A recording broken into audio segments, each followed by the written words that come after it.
पण दुसऱ्याच्या दिव्यात तेल किती बघणाऱ्याची संख्या जगात आज जास्त आहे. म्हणून परिस्थितीनुसार बदलणारी माणसं सांभाळण्यापेक्षा परिस्थिती बदलावणारी माणसं सांभाळा. आयुष्यात अपयश पाहायला मिळणार नाही का. जोपर्यंत चांगले दिवस जर आपले असतील ना लोक चांगलं वागतात हो. ज्या दिवशी वाईट दिवस येतील ना त्यावेळेस लोकही वाईट वागतील. एखादा कलेक्टर होदेवरती म्हणतात महाराज आमचा जवळचा भाव नाही का. आणि भिकारपती होदेवरती म्हणतात महाराज त्याचा आमचा 10 पिढ्या संबंध नाही. ही समाजाची रीती. म्हणून माणसं बदलण्यात वेळ घालू नका. आपली परिस्थिती बदला म्हणजे बाकी सगळं आपाप बदलणार नाही का. चांगलं जीवन जगत आणि जीवनामध्ये जीवन जगत असताना दुसऱ्याचं सतत चांगली दृष्टीनं बघत राहा. त्याचं कल्याण व्हावा. कारण दुसऱ्याची प्रगती झाली आपलं जळण्याचं काही काम नाही का. आपण त्या पद्धतीनं प्रगती करा. कारण दुसऱ्याची प्रगती होत असताना आपल्याला ती जर सहन नाही आपण कुठं खाली मागं हा विचार माणसाने केला पाहिजे ना. जी व्यक्ती तुमच्या प्रगतीवर जळते ना तिचा कधीच तिरस्कार करू नका. कारण ती व्यक्ती तुम्हाला उत्कृष्ट व्यक्ती समजून जळत असते. कोणी कसाही असो त्याच्याशी इतकं चांगलं वागा की वाईटातल्या वाईट माणसाला सुद्धा तुमची कॉफी करण्याची इच्छा झाली पाहिजे. दुसऱ्याचं सुख पाहण्याची क्षमता ज्याच्यामध्ये असते ना त्याची प्रगती साक्षात भगवंत सुद्धा थांबू शकत नाही. तुम्ही आणि त्या माणसावर चांगलं जीवन जगा. कारण कर्म करताना माणसाने विचार करा. कारण आमच्या कर्माला 13 साक्षीदार आहे. पृथ्वी, जल, अग्नी, वायू, आकाश, तुमचं मन, तुमची बुद्धी, अहंकार, चंद्र, सूर्य, तारे, या दिशा आणि हृदयामध्ये असलेला परमात्मा. मग किती डिलेट करा, किती पुरावे नसते करा, कार्यक्रम सुटत नाही. या जन्मात नाही तर आम्हाला पुढच्या जन्मात भोगावाच लागणार आहे. चुकणार नाही. म्हणून कर्म करताना चांगले कर्म करा. लोक काय म्हणतील याचा विचार करू नका. स्वामी विवेकानंदांचं वाक्य. ज्याच्या जीवनामध्ये दररोज काहीतरी संकट असतील, ज्याच्या जीवनामध्ये दररोज काहीतरी अडचणी, दररोज कोणीतरी निंदा केली, त्यांना समजायचं का आपण योग्य रस्त्याने प्रवास करतो. पण ज्याच्या जीवनामध्ये निंदक नाही, संकट नाही, अडचणी नाही, त्यांना समजायचं का आपण चुकीच्या रस्त्याने प्रवास करतो. लोक नाव ठेवतात. लोकांचा विचार करू नका. समाज काय म्हणेल याच्याकडे लक्ष देऊ नका. आपला आपला परमार्थ, आपलं चिंतन, आपलं ध्येय डोळ्यासमोर जे असेल ना ते साधत राहायचं. लोकांचा विचार समाजाच्या नादी लागून आपलं वाटोळं होत असतं. समाज काय म्हणेल याची चिंता करू नका. माऊली ज्ञानोबा राय म्हणतात ना, हळूहळू ढाळे ढाळे केतू केने के वेळे त्या मार्गीची निबळ निश्चिंत टाके. आम्हाला आमच्या ध्येयापर्यंत जायचं ना, तिथपर्यंत जाण्यासाठी आम्हाला हळूहळू तिथपर्यंत जावं लागणार आहे. तेव्हा आम्ही पोहोचणार. परमार्थ आम्ही करतोय. परमार्थ एवढं सोपं आहे का. आम्हाला जर संसार मोठा करायचा असेल ना तर आम्हाला 1-1 रुपया जमा करावा लागतो. तेवढा काळ जाऊन द्यावा लागत असतो. तेव्हा आमचा संसार मोठा होतोय. परमार्थ तसाच आहे. परमार्थामध्ये दररोज भगवंताचं आम्हाला थोडं थोडं चिंतन करावं लागणार आहे. थोडं थोडं भजन करावं लागणार आहे. आयुष्यभर त्याचा नित्यनेम ठेवावा लागणार आहे. तेव्हा आम्हाला संतांची भेट होणार आहे. तशी होईल का. नाही. आज माळ घातली, सकाळी गंध लावला आणि सकाळी सकाळी घराच्या बाहेर येऊन बघतोय जगद्गुरु तुकोबारायासारखा आपल्याला विमान न्यायला येईल का. कधीच येणार नाही. तेवढा काळ त्याच्यामध्ये आम्हाला जाऊन द्यावा. आम्हाला आज माळ घातली ना आज वाटलं की नाही, तेवढा काळ कुठलंही क्षेत्र असो त्याच्यामध्ये तेवढा काळ तुम्हाला टिकावा लागणार आहे. तेवढे प्रयत्न करावा लागणार आहे. तेवढं तप त्याच्यामध्ये करावं लागणार आहे. तेव्हा तुम्ही त्या उच्च शिखरापर्यंत पोहोचणार. कारण आम्ही जे या व्यासपीठावर बसलोय नाही, बालपणाच्या 6 वर्षापासून सद्गुरू नारायणगिरीजी महाराजांच्या सानिध्यामध्ये नाही का. खऱ्या अर्थाने त्या महात्म्यांची कृपा आहे. आजोबापासून आजोबाच्या बोटाला धरून बेटामध्ये जायचं महाराजांकडे. एकाएकी नाही होत या गोष्टी. कारण सातत्य माणसाला ठेवा लागत असतं. सातत्य त्याच्यामध्ये राहिलं पाहिजे. म्हणून संसार तसाच आहे बरं का. कासवाच्या गतीनं कोणा रोज थोडी थोडी प्रगती करा. खूप ससे येतील आडवे, बस त्यांना हरवण्याची हिंमत ठेवा. तुमच्यावर भुकणाऱ्या प्रत्येक कुत्र्याला थांबून दगड मारण्यापेक्षा बिस्किट जवळ बाळकांना पुढे चालत राहा ना. तुम्हाला जर तुमची श्रीमंती मोजायची असेल तर नोटा मोजू नका हो. गळ्यात जर अश्रू आले ना ते अश्रू पुसायला किती जण धावणार तेवढे पहिले मोजा. म्हणून जीवनामध्ये चांगलं जीवन जगा. आपल्या मुलांना चांगले संस्कार द्या, चांगले विचार द्या. ते विचार असेल सतत सांगत चला मुलांना, बाळा ज्याला समाजामध्ये गरज असेल त्याला मदत केली पाहिजे. चांगले विचार, नेक व्यवहार त्या मुलाला शिकवा. मुलगा कुठं चुकतोय हे पहिल्यांदा आम्ही त्याला बघितलं पाहिजे. मुलाच्या प्रत्येक हालचालीवरती आमचं लक्ष असलं पाहिजे. आमचा मुलगा काय करतो काय करत नाही याचा आम्ही विचार केला पाहिजे. आमची भारतीय संस्कृती एवढी गोड आहे हो, एवढी संस्कृती गोड आहे ना. कारण आमच्या संस्कृती ज्या जुन्या लोकांनी घालून दिली खऱ्या अर्थाने एक महान संस्कृती ती. कारण ह्याच भारतामध्ये मोठमोठे महात्मे जन्माला आले, मोठमोठे समाजसेवक जन्माला आले. ह्या देशाला तारला असेल ज्यांनी छाताडावरती गोळ्या झेलल्या, ह्या लोकांचा आम्ही पहिल्यांदा विचार करा. मुलाला पहिल्यांदा म्हटलं पाहिजे, बाळा सीमेवरचा सैनिक एकदा सकाळी आठव उठल्याबरोबर, आणि कष्ट करणारा आमचा शेतकरी आठव, नाही का. या देशासाठी ज्यांनी छाताडावरती गोळ्या झेलल्या त्यांना एकदा पहिल्यांदा आठव. म्हणून ह्या मुलांना आम्ही चांगले विचार दिले पाहिजे. म्हणून आम्ही आमची संस्कृती काय, आम्ही जीवन जगतोय काय. आता तर ते असा फेडा आला ना श्रावण महाराज, ती प्री वेडिंग लग्नामध्ये काय काय साध्य करायचं बा आम्हाला, विचार करा ना. प्री वेडिंग शूटिंग करतोय आम्ही, काय साध्य करायचंय. आपल्या स्त्रीची इज्जत लोकांना दाखायची त्या स्क्रीनवरती. आपण कुठं चाललोय, काय चाललोय याचा विचारच आमच्या लक्षामध्ये नाही, नाही का. मुलांना बापाने सुद्धा सांगितलं पाहिजे, बाळा हे करू नको. कारण बुलढाण्याला आम्ही एकदा कीर्तनाला गेलो, आणि बुलढाण्याला कीर्तना गेल्यावरती त्या लोकांनी आम्हाला सांगितलं, म्हणले महाराज एका मुलीचं आणि ते लग्न जमलं, त्यांचं लग्न जमल्यावरती त्यांनी ते प्री वेडिंग शूटिंग काढली, आणि काढल्यावरती पुन्हा दोघांचं लग्न खटकलं, ते लग्न मोडलं. आणि लग्न मोडल्याबरोबर त्या मुलीचं दुसऱ्या ठिकाणी लग्न जमलं. त्यांचं नाही पटलं काही असेल कारण, दुसऱ्या ठिकाणी लग्न जमलं, त्या मुलीचं लग्न झालं. आणि जे हे पहिल्याबरोबर लग्न जमलं होतं ना, त्यांना त्याचे व्हिडिओ असतील, ते शूटिंग असेल, फोटो असेल, ते ज्याच्याबरोबर लग्न झालं त्याला पाठवले.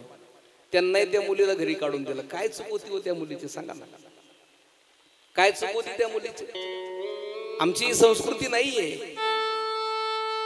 आणि वायपट खर्च सुद्धा आहे ना, तो स्क्रीनवर ते दाखवणं, तो लाखो रुपयाचा खर्च आहे. कशा करता एवढा खर्च करायचा. विराट कोहली सारखा 200 लोकांमध्ये लग्न करतो, आम्हालाच कुठून उता आला एवढा पैशाचा, हे कळत नाही ना. कर्ज काढायचं ते लग्न करायचं. हा, धोनी सारखा 200 लोकांमध्ये लग्न करतो, सेकंदावरती कोटी रुपये कमवतात. सेकंदाचे त्यांचे कोटी रुपये त्यांना मिळत असतात. त्यांना नाही कळत का अख्खा भारत लग्नाला बोलवायचं. पण आम्ही जीवन काय जगतोय, कसं जगतोय. आमच्या सुद्धा बापांनी मुलाला वेळीच आवरलं पाहिजे नव्हतं, त्याला सांगितलं पाहिजे, बाळा हे योग्य नाहीये, योग्य काय अयोग्य काय आमच्या मुलांना आम्ही सांगितलं पाहिजे. लोकांना एक ग्रंथ एवढं सांगितल्यापेक्षा आज तरी मला वाटतंय आज हे सांगण्याची गरज आली. श्रवण महाराज कथा कीर्तनामध्ये खूप महत्वाचं आहे. बापाने सुद्धा अस्तित्व आपलं दाखवलं पाहिजे त्या मुलाला, बाळा हे करणं तुझं योग्य नाही, करू नको, नाही का. बापाने आपलं अस्तित्व टिकवलं पाहिजे. त्या 25 वर्षाच्या कार्ट्याला ओळखून लागणार लोक येतात, तुम्ही कमवलंय, तुम्ही कष्ट केलंय, तुम्ही हे विश्व निर्माण केलंय, नाही का. 1-1 रुपया करून हा संसार मोठा केला, शून्यातून विश्व खऱ्या अर्थाने तुम्ही निर्माण केलंय. आणि तुम्ही जे निर्माण केलंय ते मुलाच्या हिशोबाने चालायचं का नाही. त्याला सांगा वेळीच आवर घाला त्याला, बाळा हे करणं योग्य नाही. मुलींनी सुद्धा म्हणलं पाहिजे, नाही जो मुलगा प्री वेडिंग शूटिंग काढेल ना त्याच्याबरोबर मी लग्न करणार नाही, म्हटलं पाहिजे नाटकाने. म्हणून आम्ही काय विचार करतो, आम्ही कसं जीवन जगतोय, आमची भारताची संस्कृती काय, याच्याकडे आम्ही वळलो पाहिजे. आमच्या संत महात्म्यांनी आम्हाला जी संस्कृती दिली, कारण स्त्री सुद्धा आमच्या भारताची महान स्त्री हो, हिला आदर दिला जातो ह्या भारतामध्येच, नाही का. दुसऱ्या कुठल्याही देशामध्ये स्त्रीला आदर देत नाही इतका, एवढा आधार या भारतामध्ये दिला जातोय. म्हणून आमच्या संस्कृतीनुसार आम्ही चाललं पाहिजे. आमची मीराबाई असेल, जनाबाई असेल, नाही का, जिजाई साहेब असेल, इंदिरा गांधी असेल, प्रतिभाताई पाटील असेल, हे लोक कसं जीवन जगले हो. या लोकांचा आदर्श आमच्या डोळ्यासमोर आम्ही ठेवला पाहिजे. सिंधुताई सपकाळ असेल, हजारो मुलं अनाथ त्या सिंधुताई सपकाळने सांभाळले हो, हजारो मुलं. आणि त्याच सिंधुताई सपकाळांचे काही मुलं क्लास 1 अधिकारी, अनाथ मुलं सांभाळले त्या माईला. कसं जीवन जगलं असेल. सिंधुताईचा जर मागचा इतिहास बघितला तर इतकं खडतर जीवन तिच्या जीवनामध्ये जीवन जगली ती. रेल्वेमध्ये भीक मागून ते लेकरं सांभाळले.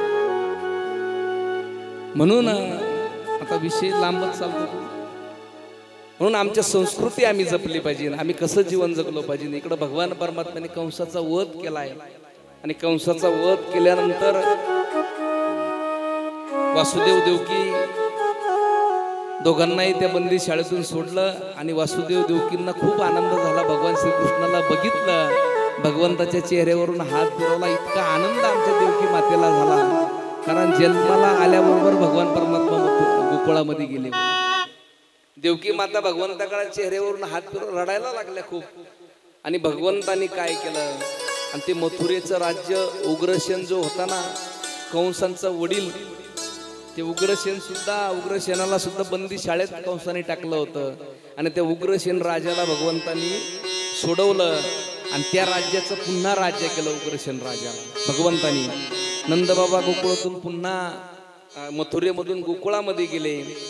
इकडं भगवान परमात्मा विद्या अर्जन करण्यासाठी शिप्रा नदीच्या तीरावरती सांदीपानी ऋषींचा आश्रम आहे, त्या आश्रमामध्ये भगवान परमात्मा गेले आणि जवळजवळ भगवंताने 14 वर्ष त्या ठिकाणी विद्या अर्जन केली. किती? 14 वर्ष भगवंत सांदीपानी गुरुकुलामध्ये. आणि 14 वर्षानंतर शेवटी भगवान श्रीकृष्ण गुरुजींना निरोप घेऊन निघाले, कारण भगवंतानी त्याच ठिकाणी सुदामाची आणि भगवंताची भेट त्या गुरुकुलामध्ये झाली होती, संदीपानी आश्रमामध्ये झाली होती. भगवान तर पुढं निघाले, आपल्या सद्गुरूंचं दर्शन भगवंतानी घेतलं. त्यानंतर गुरुमाता असणाऱ्या गुरुमातेच्या दर्शनाला भगवंत गेले. पण भगवान श्रीकृष्ण गुरुमातेला म्हटले, तुम्हाला काय दक्षिणा देऊ? काही दक्षिणा असेल मागून घ्या, काय देऊ सांगा मला. पण गुरुमाताने दुसरं काहीच मागितलं नाही. फक्त गुरुमातेनं सांगितलं की माझा प्रभास नावाचा मुलगा समुद्रामध्ये वाहून गेला, म्हणजे समुद्रामध्ये बुडाला. भगवंता माझा मुलगा मला पुन्हा द्या. आणि भगवान परमात्म्याने काय केलं, समुद्रामध्ये बुडी मारली. आणि बुडी मारल्याबरोबर तो प्रभास नावाचा मुलगा समुद्रामधून भगवंतानी वरती आणला आणि जिवंत आपल्या मातेकडे दिला. पण ज्या वेळेस भगवंतानी बुडी मारली ना, त्या बुडी मारल्यानंतर पंचजन्य शंख जो आहे ना, शंख, आपण भगवंताला शंखधारी म्हणतो, तशापासून भगवंताला तो शंख ते समुद्रामध्ये लागला. तशापासून भगवंताला शंखधारी खऱ्या अर्थाने आपण म्हणतोय. कारण भगवंताचा कार्यकाळ 125 वर्षे भगवंताचं शरीर राहिलंय. किती? 125 वर्ष, म्हणजे 11 वर्ष गोकुळामध्ये गेले भगवंताचे आणि 14 वर्ष गुरुकुलामध्ये विद्या अर्जन करण्याकरता, आणि 100 वर्ष भगवान परमात्मा द्वारका भगवंतांनी बनवली आणि त्या द्वारकामध्ये 100 वर्ष भगवंतांनी राज्य केलं. किती? 100 वर्ष. आणि मग इकडं मथुरेमध्ये उद्धवाचं आगमन झालंय आणि विद्या अभ्यास करून श्रीकृष्ण मथुरेमध्ये आले. आता उद्धवाच्या आगमनाचा प्रसंग येत आहे. हा प्रसंग ज्ञान भक्तीचा कलह असणारा प्रसंग आहे. कारण उद्धव म्हणजे ज्ञान आहे आणि त्या गोपिका ह्या म्हणजे भक्ती खऱ्या अर्थाने. पण ज्या वेळेस ज्ञान भक्ती आंधळी होय, ज्ञानाबिगर भक्ती आंधळी आहे आणि भक्ती बिगर ज्ञान खऱ्या अर्थाने आंधळ आहे.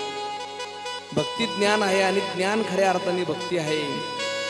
ज्ञान भक्ती यांची जेव्हा ऐक्य होते ना, तेव्हा जीवनाचे खऱ्या अर्थाने सार्थक होत असते. काही ज्ञानांना भक्तीची आवश्यकता वाटत नाही आणि ते भक्तीचा तिरस्कार करत असतात. हे बघा, काही ज्ञानी माणसं जर असले ना, बरेचसे आपण बघत असतो ज्यांनी ग्रंथाचं ज्ञान मिळवलंय, ज्ञान भरपूर आहे पण त्यांना त्या ज्ञानाचा गर्व असतो. अशी बरेचशी माणसं, त्या ज्ञानाचा गर्व असतो. पण जो खऱ्या अर्थाने भक्ती करतोय ना भगवंताची, त्याला कधीच गर्व नसतो. म्हणून ज्ञानी माणूस सुद्धा त्याची तेवढी भक्ती असली पाहिजे. नाही वैराग्य वाचून भक्ती कच्ची आहे, नाही का. उद्धव ज्ञानी होता पण त्याच्या ज्ञानाला भक्तीची साथ नव्हती.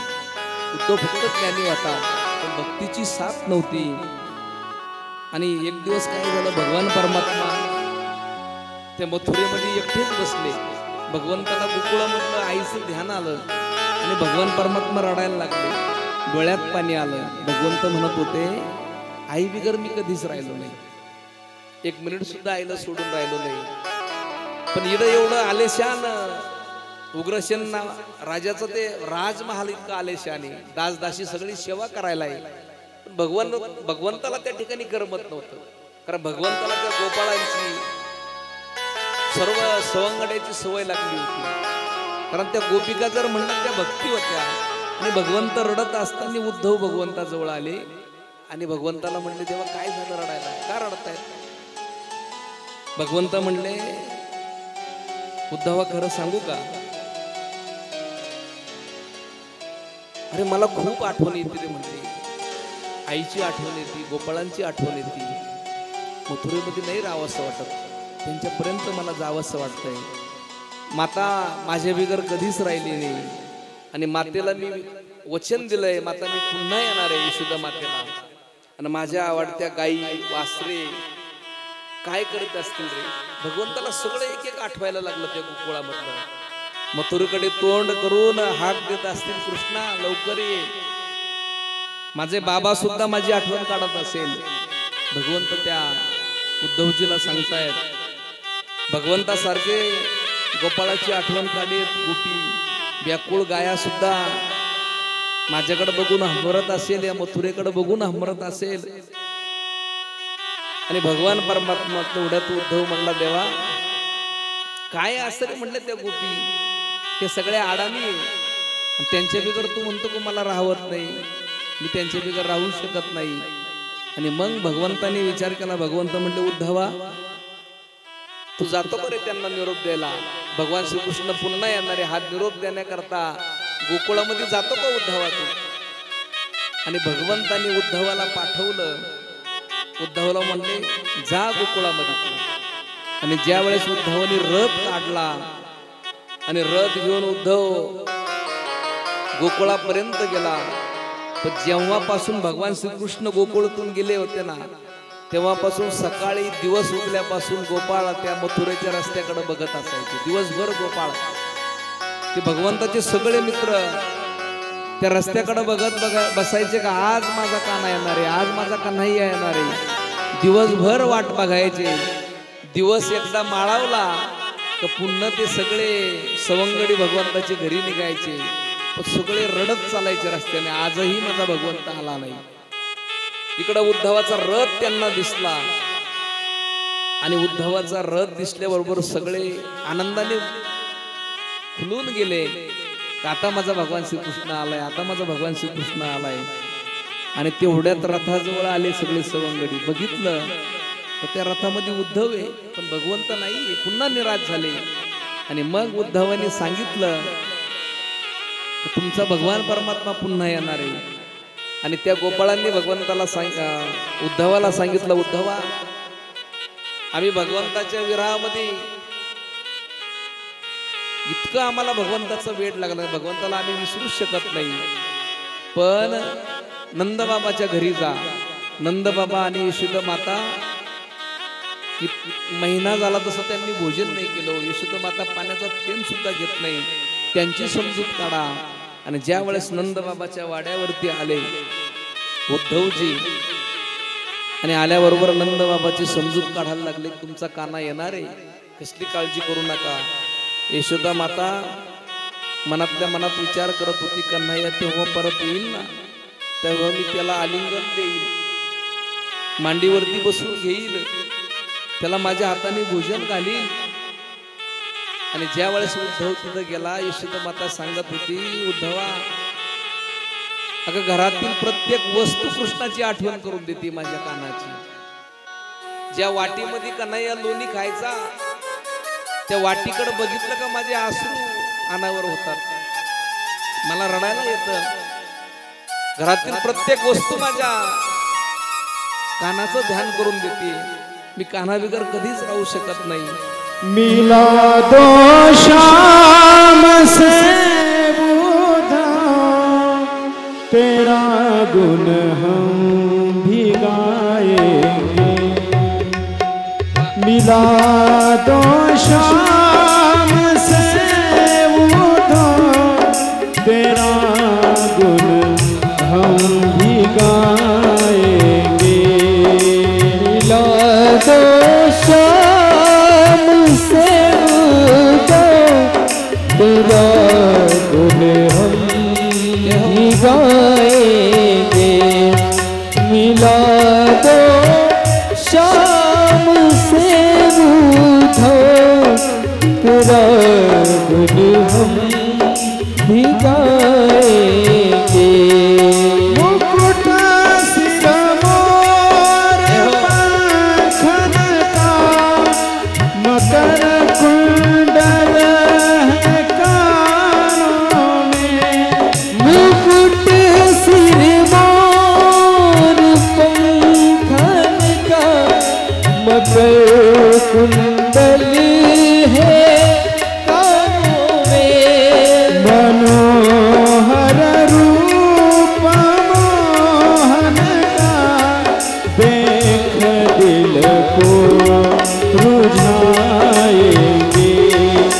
मिला दो शाम से वो तेरा गुण हम भी गाएंगे।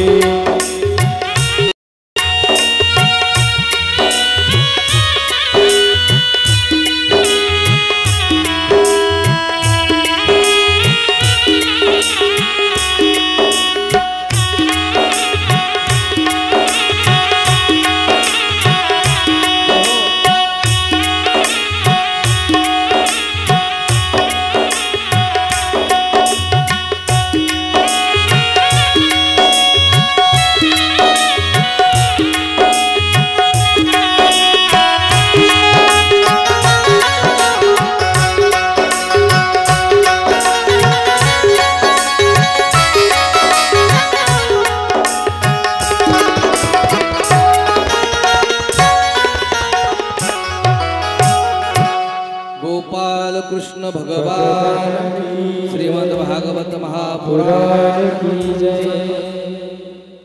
आज कथेकरता भेट देण्याकरता आमचे श्रवणजी महाराज उपस्थित राहिलेत। मी सर्व कमिटीला विनंती करतो की त्यांना जायचंय, त्यांचं 2 मिनिटांमध्ये सत्कार करून घेऊ। श्रवणजी महाराज या वेळात वेळ कडून महाराज या ठिकाणी उपस्थित राहिलेत। खरोखर महाराज खूप समाधान वाटलं। तुम्ही आपलं कोणीतरी आला का ते वेगळंच समाधान असतं। सद्गुरू गंगागिरीजी महाराजांच्या सानिध्यामध्ये, गुरुवर्य रामगिरीजी महाराजांच्या सानिध्यामध्ये नेहमी असतात। खऱ्या अर्थाने त्यांनी सुद्धा सद्गुरूंची खूप सेवा केली, म्हणून सद्गुरूच्या सेवेचं फळ खऱ्या अर्थाने आपल्याला समोर दिसतं। या महाराज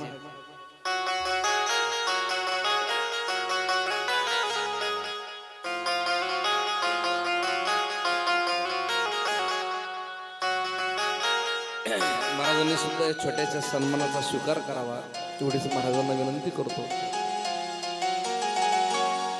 त्यानंतर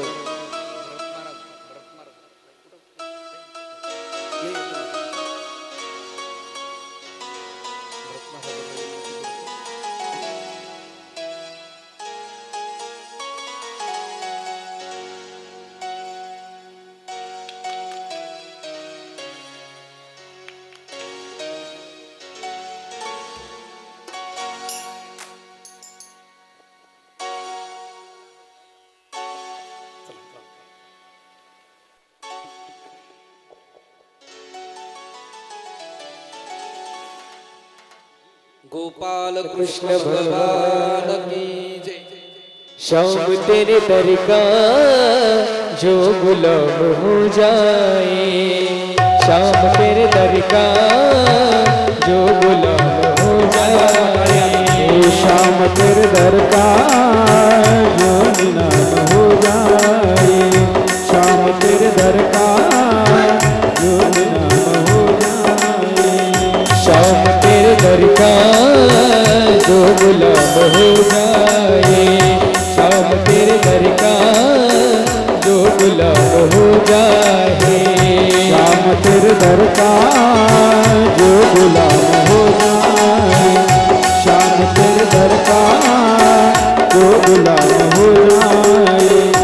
सुहानी उसकी हर एक सुबह शाम हो जाए, सुहानी उसकी हर एक सुबह शाम हो जाए, शाम तेरे दर का जो गुलाम हो जाए, घर का जो गुलाम हो जाए।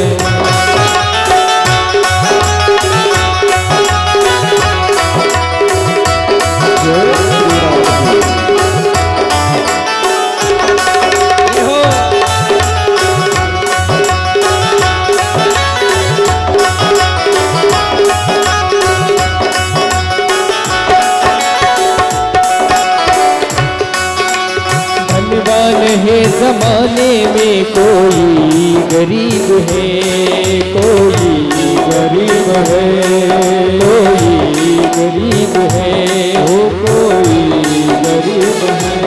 ओ है खुश नसीब जो चरणों के करीब है, चरणों के करीब है, करीब है। जिसके मन मंदिर में तुम्हारा धाम हो जाए, जिसके मन मंदिर में तुम्हारा धाम हो जाए। शाम तेरे घर का जो गुलाम हो जाए, शाम तेरे घर का जो गुलाम हो जाए।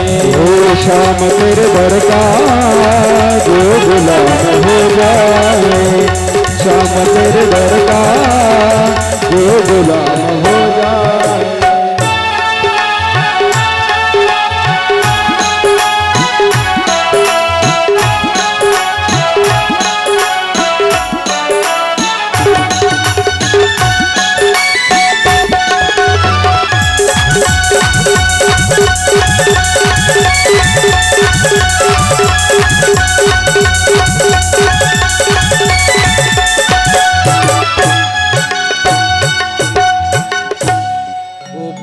कृष्ण भगवान की जय।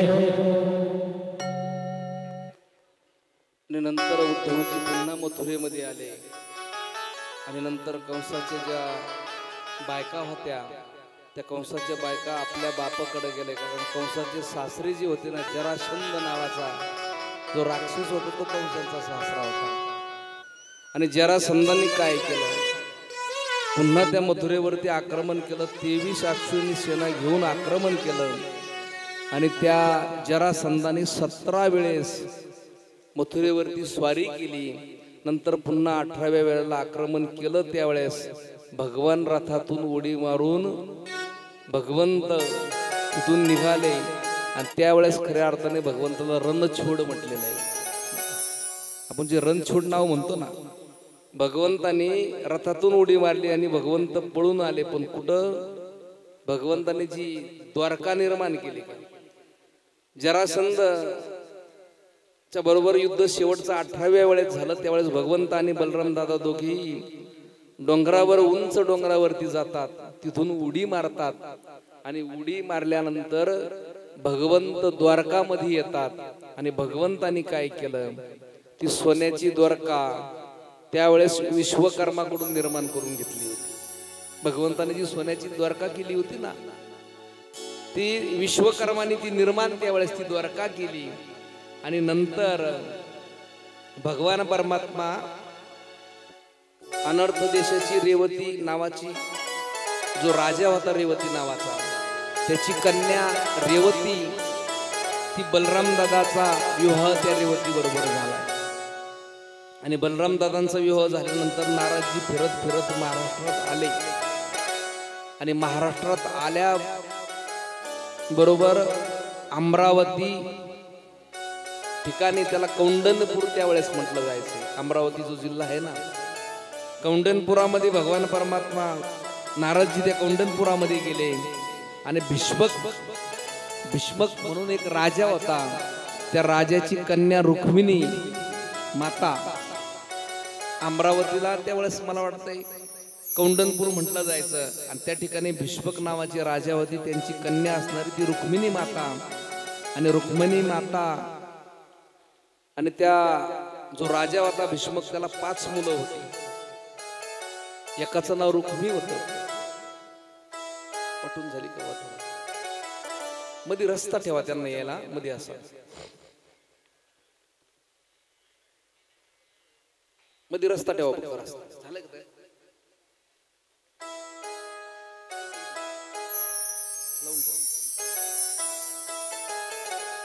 आणि भीष्मक राजाची कन्या असणारी रुक्मिणी माता आणि रुक्मिणी माता खऱ्या अर्थाने भीष्मक त्या राजाने शिशुपालाला द्यायचं ठरवलं होतं, पण नारद महर्षी तिथं गेल्याबरोबर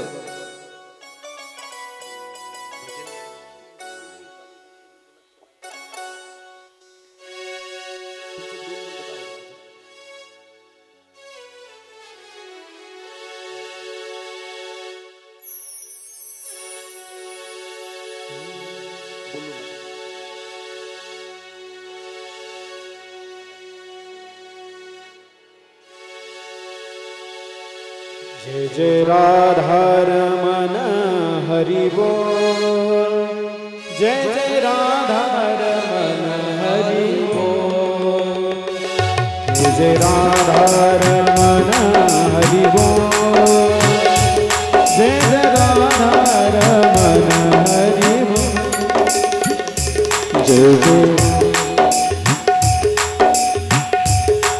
थांबा थांबा, अजून येऊ नका, तिथंच थांबवा, 10 मिनिटं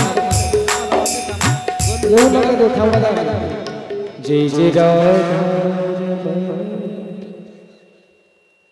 आणि रुक्मिणी आई साहेबांनी 2 मिनिटं थांबा फक्त. रुक्मिणी आई साहेबांनी काय केलं, नारद महर्षी जवळ पत्र दिलं, हे पत्र भगवंताला द्या. आणि पत्र नारद महर्षी भगवंताकडे घेऊन आले. त्या पत्रामध्ये रुक्मिणी मातेनं लिहिलं होतं, देवा मला तुमच्या बरोबर विवाह करायचा आहे. कारण भगवंतानी सुद्धा एक पत्र दिलं आणि रुक्मिणी आई साहेबाला गिरजा मातेच्या दर्शनाकरता त्या ठिकाणी बोलवलं. आणि रुक्मिणी आई साहेब गिरजा मातेच्या दर्शनाला आली. आणि त्या ठिकाणी भगवान श्रीकृष्णाने मातेला घेऊन, म्हणजे रुक्मी जो राजा होता त्याच्याबरोबर भगवंतानी युद्ध केलं, म्हणजे रुक्मिणी आई साहेबांच्या भावाबरोबर. आणि त्याला पराजित करून भगवान परमात्मा रुक्मिणी मातेला घेऊन द्वारकेमध्ये आले. आणि द्वारकेमध्ये माधवपुरामध्ये दोघांचा विवाह पार पडणार आहे. आपल्याही रुक्मिणी माता समोर आल्या. आता हा लग्नाचा प्रसंग आहे. आजचा उत्सव खूप मोठा असता, पण पावसामुळं थोडं आपल्याला त्याच्यात व्यत्यय आलाय. आज या कार्यक्रमाला भेट देण्यासाठी आपल्या वैजापूर तालुक्याचे सर्व असणारे एक आदर्श व्यक्तिमत्व दिनेश भाऊ परदेशी भाऊ सुद्धा उपस्थित राहिलेत. भाऊंकरता एकदा जोरदार टाळ्या वाजवा. आपल्या शहराचं वैभव असणारे आणि आपल्याही भगवान श्रीकृष्ण आणि रुक्मिणी आईसाहेब समोर आल्या. आता लग्नाचा आम्ही 5-10 मिनिटांमध्ये लग्नाचा प्रसंग आवरून घेऊ. स्वागतम कृष्ण सुस्वागतम कृष्ण, स्वागतम कृष्ण सुस्वागतम कृष्ण, स्वागतं कृष्ण सुस्वागतं कृष्ण, स्वागतं कृष्ण सुस्वागतं कृष्ण, स्वागतम शुभ स्वागतम, स्वागतम कृष्ण, शुभ स्वागतं सुस्वागतं, स्वागतं कृष्ण, स्वागतम कृष्ण, स्वागतम स्वागतं कृष्ण, स्वागतं कृष्ण.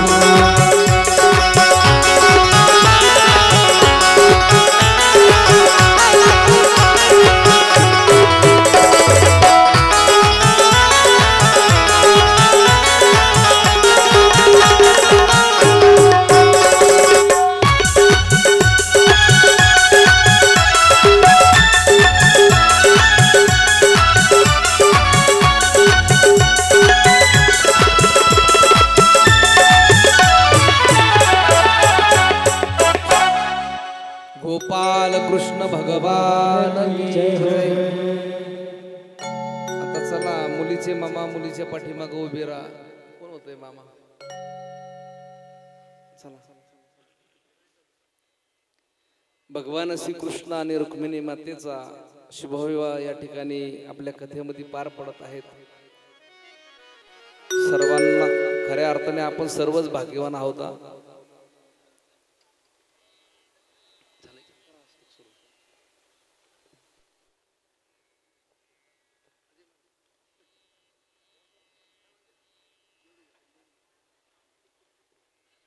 वरती द्या अक्षर.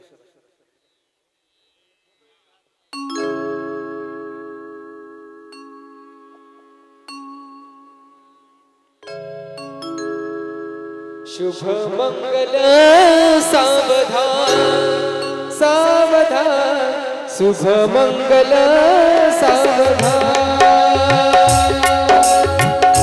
शुभ मंगल सावधान सावधान शुभ मंगल सावधान सावधान शुभ मंगल सावधान सावधान शुभ मंगल सावधान स्वस्ति श्री गणनायक गजमुखो मोरेश्वरौ सिद्धिदौ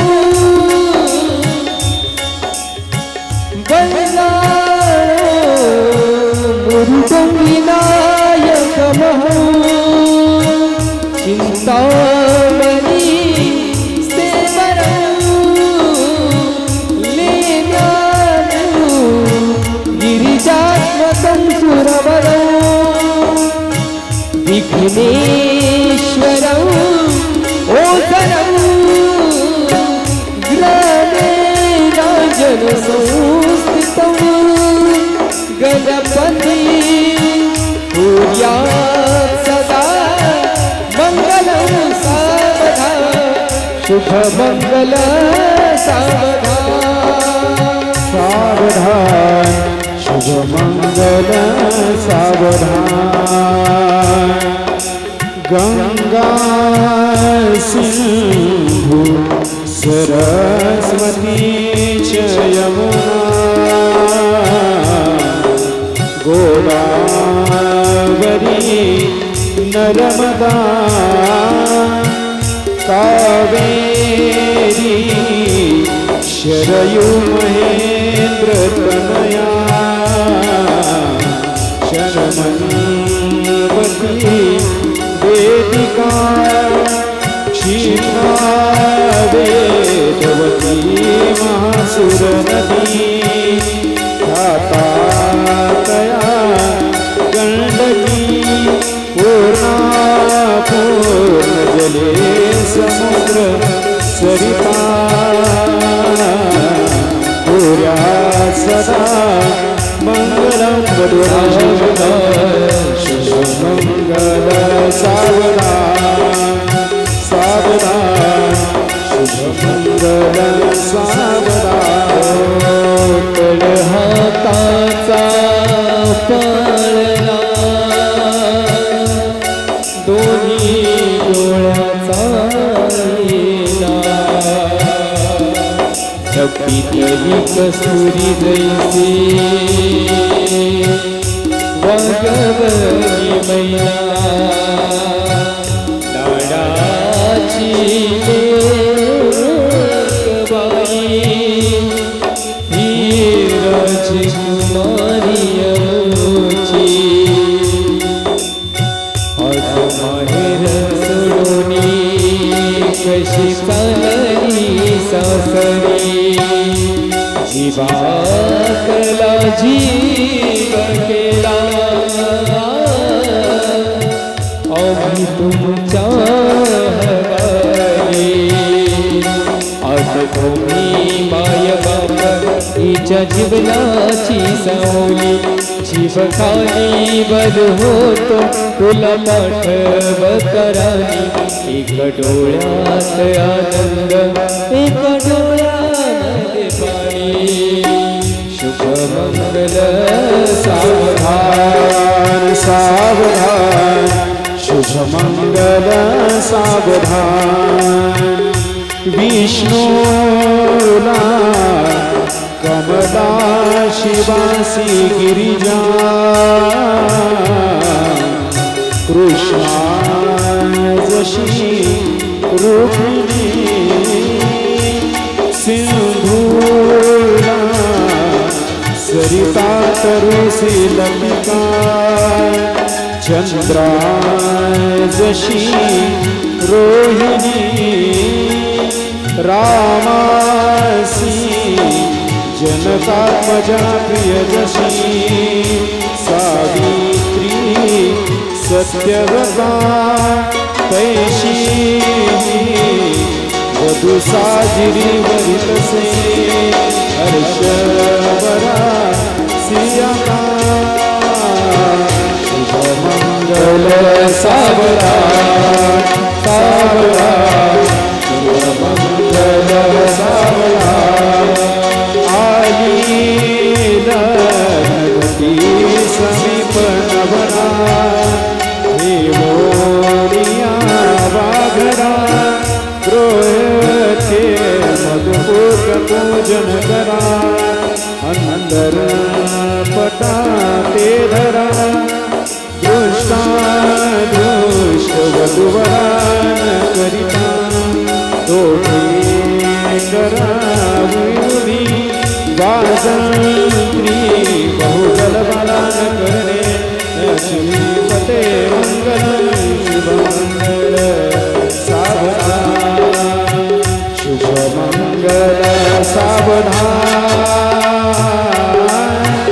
शुभमंगल सावधान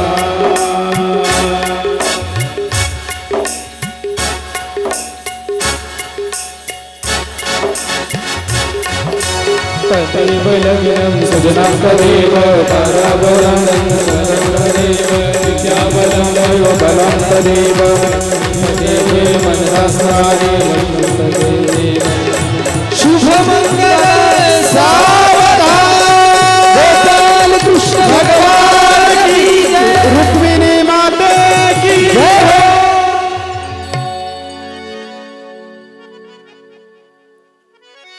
भगवान श्रीकृष्णाचा शिवविवाह पार पडला.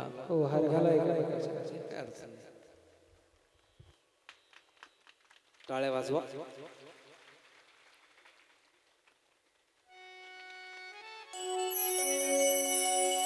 आजची कथा याच ठिकाणी विराम घेत आहेत, कारण उद्याची कथा ठीक 3 वाजता आहे ना. सर्वांनी